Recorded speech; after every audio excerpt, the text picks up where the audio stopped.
José Luis Rubiales, expresidente de la Federación Española de Fútbol, acaba de recibir una orden de detención por un posible caso de corrupción en el seno de dicha federación, para sorpresa de nadie.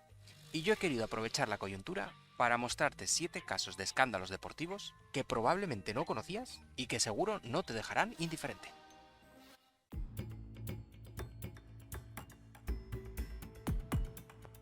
Estamos en la Copa de África en el año 2022.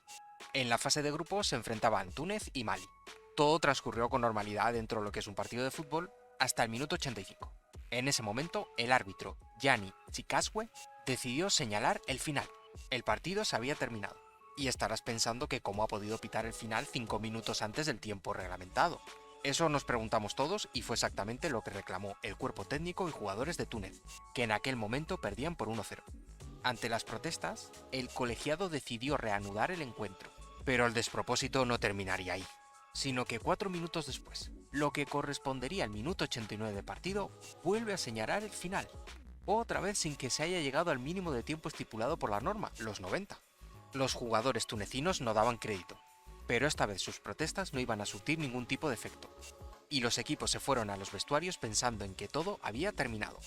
Ante semejante ridículo, la Federación Africana de Fútbol decidió actuar y decretó, 35 minutos después del segundo pitido final, una reanudación de 3 minutos de juego extra.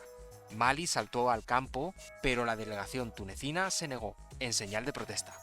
El combinado maliense fue declarado ganador de ese partido por la no comparecencia de su rival. Con el tiempo, se alegó que Chikazwe había sufrido desorientación debido al calor y de ahí sus confusiones. Yo la verdad que no entiendo nada.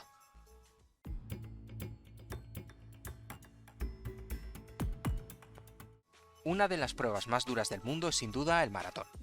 42 kilómetros de esfuerzo, sufrimiento y soledad. Pero hay un caso de un atleta al que no le hizo falta experimentar ninguno de estos 3 adjetivos para ganar una de estas pruebas. Corría el año 1980 y era tiempo de una nueva edición de la Maratón de Boston.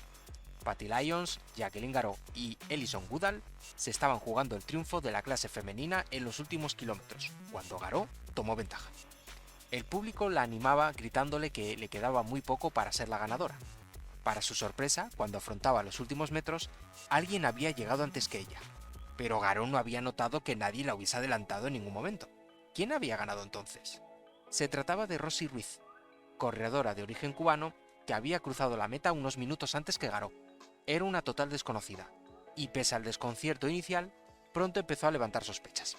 Ruiz había llegado a meta sin haber sudado prácticamente nada, ni su ropa, ni sus piernas, ni sus brazos. Su pelo estaba completamente seco. Incluso al ser preguntada por los periodistas, no podía recordar en qué momento había adelantado a la líder de la carrera. 8 días más tarde se descubrió todo el pastel. Rosy Ruiz había hecho trampas. Además de no aparecer en ninguna fotografía ni vídeo de la carrera, y que ninguna de las participantes recordase verla en ningún momento en ningún grupo de corredoras, 2 estudiantes declararon haberla visto incorporarse a la prueba desde el público, a falta de menos de 2 kilómetros. Para más Inri, todo esto cobró más sentido cuando se confirmó que un año antes, en 1979, en la Maratón de Nueva York, había hecho una estratagema parecida, llegando a tomar el metro para atajar. Obviamente fue descalificada y desposeída de la medalla. Menuda profesional.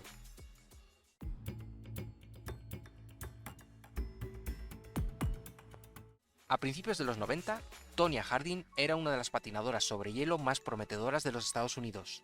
Poco a poco fue sumando éxitos, convirtiéndose en doble campeona de Estados Unidos y logrando ser subcampeona del mundo en 1991, quedando justo por encima de Nancy Kerrigan, con la que guardaría un intenso enfrentamiento a lo largo de los años.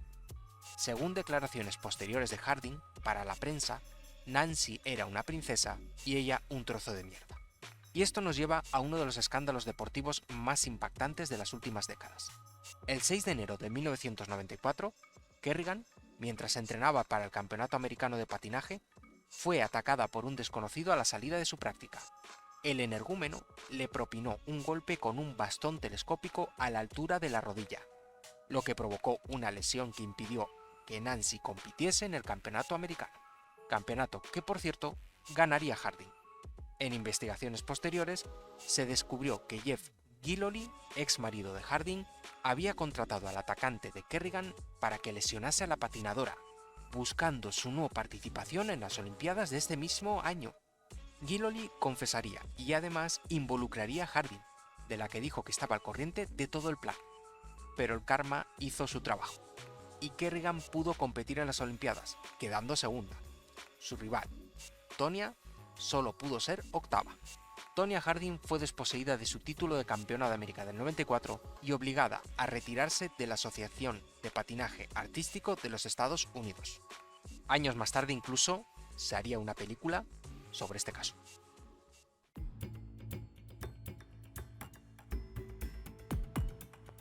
Fue el dominador de la F1 a principios de los 2000, consiguiendo 5 mundiales consecutivos con la escudería Ferrari. Hablamos de Michael Schumacher, el Kaiser, considerado por muchos como el mejor piloto de la historia de la F1. Pero antes de la época dorada con el cabalino rampante, el alemán ya había sido campeón mundial en 2 ocasiones, en el año 94 y en el 95. Nos quedamos en 1994, concretamente en la última prueba de aquel mundial, Australia. Michael lideraba el campeonato con un punto de ventaja sobre su perseguidor, Damon Hill. A mitad de carrera, Schumi pierde el control del coche, impactando contra el muro. Vuelve a pista con la suspensión dañada, momento que intenta aprovechar Hill para adelantarlo en la siguiente curva. Ambos chocan en una maniobra que hoy en día es polémica. El alemán tiene que abandonar de manera inmediata, mientras que Hill puede llegar a boxes, pero a la postre también se quedaría fuera de carrera por los daños sufridos. La FIA no vio nada punible en esa acción y Michael sería campeón del mundo. Pero 3 años más tarde la historia se iba a repetir. Schumacher llegaba a la última carrera también con un punto de ventaja sobre su rival en aquel año, Villeneuve. En una maniobra arriesgada, Villeneuve intentó adelantar a Michael por dentro y este impactó con su monoplaza en el del canadiense. El Ferrari del Kaiser se saldría de pista teniendo que abandonar. Villeneuve pudo continuar y firmar un podio que a la postre le daría el mundial. La maniobra de Michael, esta vez, no pasaría desapercibida para la FIA, que descalificaría al alemán del campeonato. 2 acciones prácticamente iguales, en 2 campeonatos diferentes, protagonizadas por uno de los mitos del deporte. ¿Las recordabas?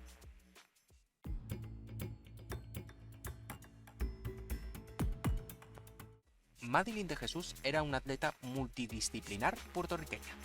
Llegó a competir en salto de longitud, triple salto e incluso en pruebas de velocidad, destacando en la región americana logrando hasta 10 medallas.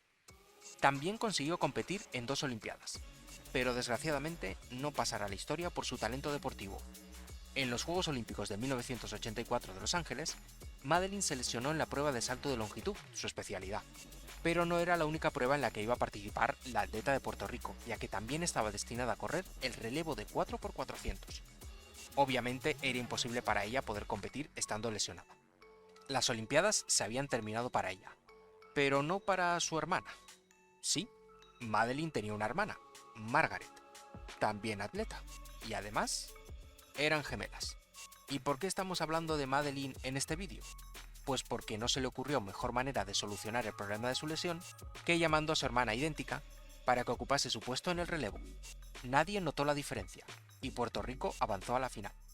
Pocas horas después, el entrenador de la delegación puertorriqueña se dio cuenta de la trampa y tomó la decisión de autodescalificarse de la final olímpica. Honor eterno para él.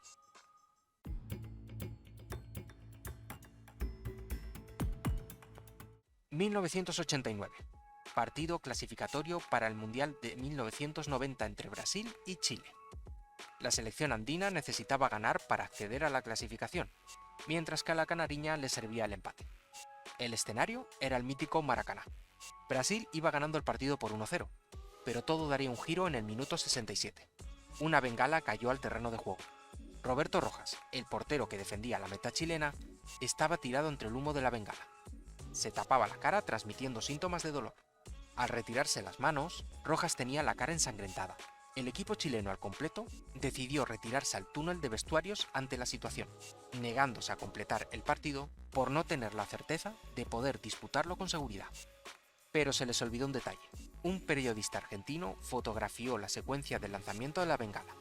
El artilugio nunca impactó en la cara de Rojas. El portero confesó, tiempo después, que llevaba una cuchilla oculta en su guante. aprovechó el momento de la bengala para hacerse un corte en la ceja y simular el impacto. Tras una investigación posterior de la FIFA, se descubrió que todo estaba orquestado por miembros de la Federación Chilena, que pretendían ganar así la clasificación. Roberto "El Cóndor" Rojas fue sancionado de por vida, y Chile quedó fuera de ese Mundial 90 y expulsado de su posible participación en 1994.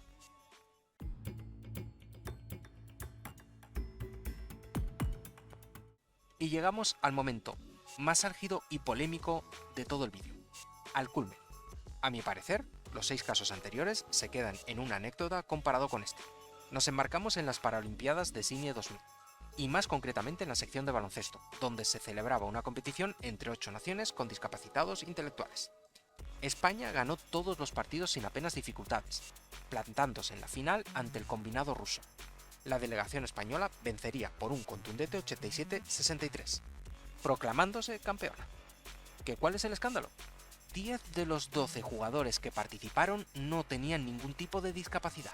Incluso había deportistas semiprofesionales que competían en la Liga EVA, algo así como en la tercera división del fútbol profesional. El pastel se descubrió poco tiempo después y obviamente se desposeyó a España de dicha medalla de oro. Una auténtica vergüenza. Probablemente el capítulo deportivo más penoso que ha vivido nuestro país. Una mancha que jamás se olvidará. Por supuesto que hay muchos más que estos 7 escándalos que he puesto yo. Yo me he querido centrar en estos que os he mostrado en el vídeo, pero como digo, pues hay muchísimos más variados de otros deportes, de otros tipos también, por supuesto, quizá un poquito más duros también en algún caso, que de hecho de algunos ya he hablado en otros vídeos. Yo me he querido centrar en estos 7 que espero que os hayan resultado, bueno, pues informativos, entretenidos, llamativos en algún punto. Hay alguno pues más turbio que otro, por supuesto, pero la intención es siempre que tengáis una información extra que os pueda entretener el vídeo y de cosas que a lo mejor no sabíais o que no recordabais, ¿no? Porque hay algunos, o la mayoría de estos sí lo sabía, pero no lo recordaba, ¿no? Y haciendo el vídeo, pues recuerdas si te vienen cosas a la cabeza y te vienen incluso imágenes. Espero que os haya gustado mucho. Si os gustan este estilo de vídeos, chicos, me gusta, suscripción como siempre. Y en comentarios os espero qué os ha parecido el vídeo, qué os han parecido los casos, los conocíais, no los conocíais, os impactaron, conocéis otros diferentes o otros parecidos a los que he puesto. Pues en comentarios os espero y nos vemos en próximos vídeos. Hasta la próxima. Chao.